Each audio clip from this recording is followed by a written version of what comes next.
आज दिल्ली में देश भर से आए हजारों बुजुर्ग जो हैं वो प्रदर्शन कर रहे हैं। इनके प्रदर्शन करने की वजह है इन्हें हर महीने मिलने वाली पेंशन जो मात्र 200 रुपए है। इनकी मांग है कि पेंशन को बढ़ाया जाए। नमस्कार, मैं commander Ashok Raut, national agitation committee या राष्ट्रीय संघर्ष समिति का राष्ट्रीय अध्यक्ष। वर्किंग कमेटी की जो मीटिंग हुई थी उसमें पूरे देश से जो नेतागण आए थे, हमने उनसे बातचीत की, उन्होंने अपने विचार रखे और उसके बाद एक निर्णय पर हम लोग आए कि हमें सरकार को कुछ समय देकर अपनी मांगों को पूरी करने की अवधि देनी होगी और उस समय में अगर सरकार कुछ नहीं कर पाती तो फिर हमें अपने आंदोलन को तीव्रता हमारे आंदोलन में लानी होगी। श्रम मंत्री जी को हमने नोटिस भेजी है, जिसकी कॉपी राष्ट्रपति जी से लेके महामहिम राष्ट्रपति जी से लेके आदरणीय प्रधानमंत्री जी, सारे MPs, finance minister Hema Malini ji को भी हमारी हितचिंतक के तौर पर हमने भेजा है।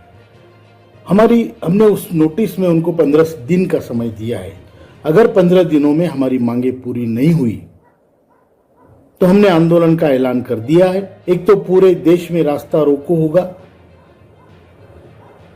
कुछ सिलेक्टेड मेन जगह पे रेल रोको होगा, या हम अपनी इच्छा मरण या विश डेथ विश हम प्रकट करेंगे। जो भी प्रकार से है, हम 15 दिन तक सरकार की वेट करेंगे। हम हमारे जो बिलोड प्राइम मिनिस्टर है, प्रधानमंत्री जी है, उन पर हमारा विश्वास है। नमस्कार। ईपीएस 25 पेंशनदार को पेंशन को लेकर के सुप्रीम कोर्ट 15 दिन के अंदर एक बड़ा कदम उठाने जा रहा है, जिनमें 1 मई से सभी पेंशन धारकों को एक नए नियम के रूप में पेंशन मिलेगी। साथ में यहाँ पर जो ईपीएस के मेंबर नहीं है, ईपीएस के अगर पेंशन धारक बनना चाहते हैं, उनको ईपीएस की पेंशन में जोड़ा जाएगा।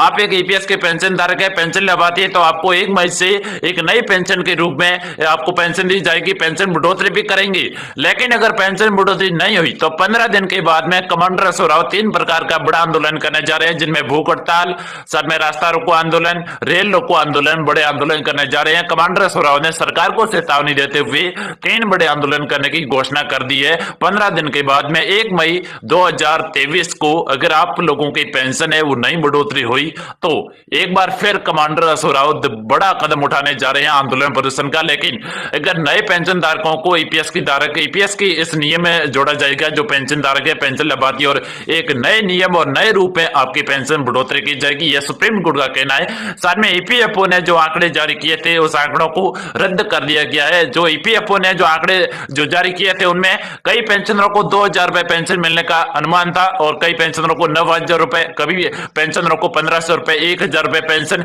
इसी प्रकार की पेंशन देने का ईपीएफओ के आंकड़े थे।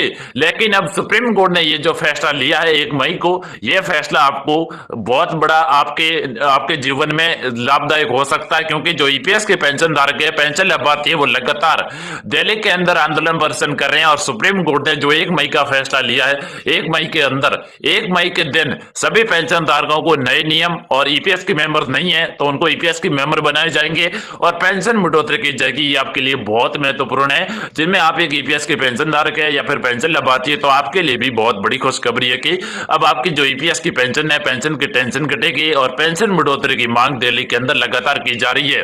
वैसे आंदोलन अभी भी शुरू है, लेकिन बड़ा आंदोलन है वो 3 प्रकार का किया जाएगा। 15 दिन के बाद में आप एक ईपीएस के पेंशन धारक है तो आप भी 15 दिन के बाद आप आंदोलन में जुड़ सकते हैं, अगर सुप्रीम कोर्ट किसी प्रकार का फैसला नहीं लेता है। लेकिन शाम के टाइम में मैं आपको ईपीएफओ के वो आंकड़े दिखाऊंगा जहां पर ईपीएफओ पेंशन देना चाहता था।